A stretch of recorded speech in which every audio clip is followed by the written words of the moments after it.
Thank you, Mr. Vice President. Excellencies, energy is essential to ensure access to safe drinking water, while water is fundamental to energy production. However, market-driven energy models and strategies for privatization and commodification of water prioritize economic profit over environmental integrity and human rights. We need a just transition for both water and energy focused on human rights, the protection of aquatic ecosystems, and the fight against climate change.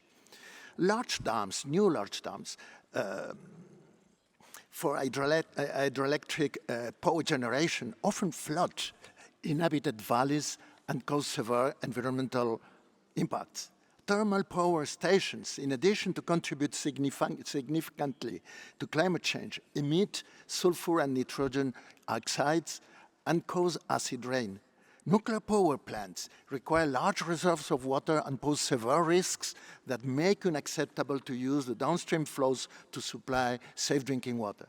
Even the development of clean alternative energies, such as wind, solar, biofuel, and green hydrogen, depends on the limited availability of non-renewable raw materials, generates severe social impacts in the extraction of critical minerals, and poses risks to food production. Furthermore, the unlimited growth in energy demand outlines an unsustainable future in terms of climate change and the degradation of aquatic ecosystems. Regarding water, we face serious problems of overexploitation of aquifers, which should be our strategic reserve for managing increasingly frequent extraordinary droughts. On the other hand, systematic toxic pollution is progressively poisoning hundreds of millions of people every day. In 2018, the WHO estimated that 2 billion people lacked guaranteed access to safe drinking water, the vast majority of whom are not properly thirsty people without water in their living environment, but impoverished people who live alongside rivers or on top of contaminated aquifers, or whose water is hoarded by powerful actors for their productive activities. In terms of energy, around 1 billion people still lack access to electricity, and more than 1.5 billion rely on solid biomass as fuel for unhealthy cooking, which caused estimated 6.7 million deaths in 2020, disproportionately affecting women and children.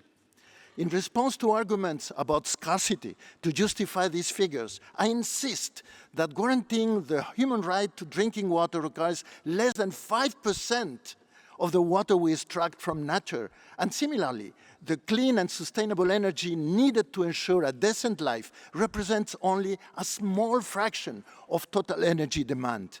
We need to prioritize human rights and basic needs for all, while curbing unsustainable growth in demand for water and energy.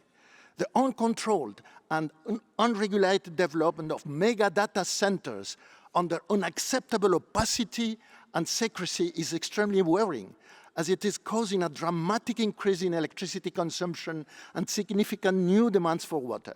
Regarding water, the most worrying aspect is the lack of transparency in the contracts signed, which likely obscures the fact that these users could have top priority in times of scarcity over needs and functions of high social or environmental value.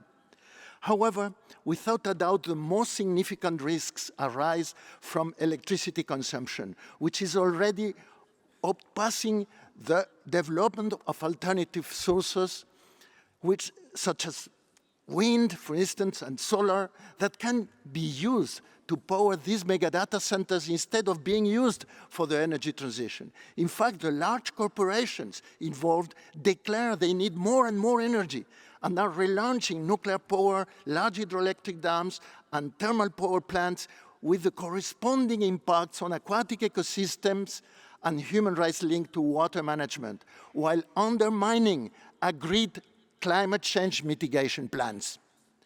In this context, we need a dual just transition in water and energy. The massive emission of greenhouse gases, particularly CO2, as is well known, requires that the energy transition be the central axis of mitigation strategies. However, the main social risks and impacts materialize through the water cycle, which necessitates adaptation strategies guided by a water transition. To develop this dual transition, in addition to applying the principle of sustainability, we must ensure a just transition based on the principle of equity, adopting a human rights-based approach that pays special attention to those living in most vulnerable situations. The energy transition, beyond changing supply sources and improving efficiency, must also include a change in consumption patterns that slows down the growth in demand. Concerning water, ensuring a sustainable future requires restoring and preserving the health of aquatic ecosystems, respecting the limits imposed by the natural order under the horizon outlined by climate change in relation to the water cycle. Promoting a just dual transition from a human rights perspective requires regulating and even decoupling the right to water and energy from market logic, so that even those who struggle to pay the tariff can have access to them. Prioritize public budgets and available resources to ensure the progressive realization of these rights for all. An adequate regulation that guarantees transparency, social participation, and public accountability in both water and energy management. To this end, based on the recognition of the human rights to water and sanitation, recognizing the human right to energy would provide a normative basis for moving toward alternative models of energy governance. Within the framework of the report's recommendation, I would like to encourage the UN Framework Convention on Climate Change and all related UN agencies, as well as the 2026 UN Water Conference, to promote this dual water and energy transition by explicitly aligning with human rights treaties and mechanisms, including financial mechanisms.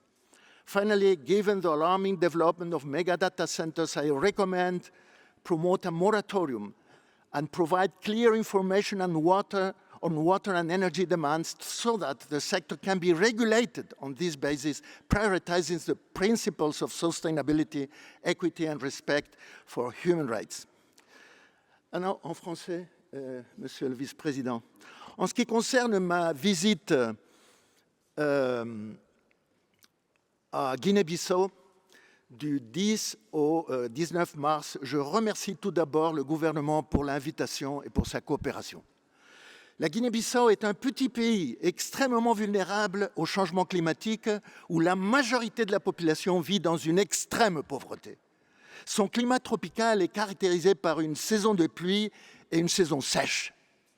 La population dépend principalement des eaux souterraines, mais l'élévation progressive du niveau de la mer salinise les aquifères des îles et des zones côtières, forçant le déplacement de certaines communautés.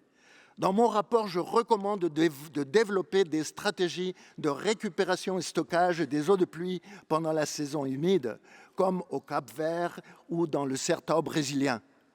Je recommande aussi de développer des stratégies de recherche induite des aquifères pendant la saison des pluies. Quoi qu'il en soit, le principal problème réside dans la contamination biologique des eaux souterraines due à l'absence d'assainissement des eaux usées et à l'absence de chloration de l'eau. Même à la capitale, l'eau n'est pas chlorée. J'ai été choqué d'apprendre que les enfants des communautés riveraines du fleuve Corubal urinent du sang à cause de l'eau prétendument contaminée par l'exploitation minière en Guinée. J'ai également vu le fleuve Bidigor asséché par la construction d'un barrage au Sénégal. J'encourage donc le Sénégal, la Guinée et la Guinée-Bissau à mettre en œuvre la Convention des Nations Unies sur l'eau. Le plus précieux trésor de la Guinée-Bissau est son aquifère. Mais elle possède aussi d'autres trésors sociaux, l'organisation communautaire de ces communautés rurales et même de villes comme Bafata, ainsi que son vaste réseau d'écoles et de centres de santé. Dans mon rapport final, je recommande de renforcer cette organisation communautaire et de promouvoir un programme de développement de l'assainissement et de la chloration de l'eau, en s'appuyant sur ce réseau d'écoles et de centres de santé et en soutenant les femmes dans la conduite de ce programme. Merci bien.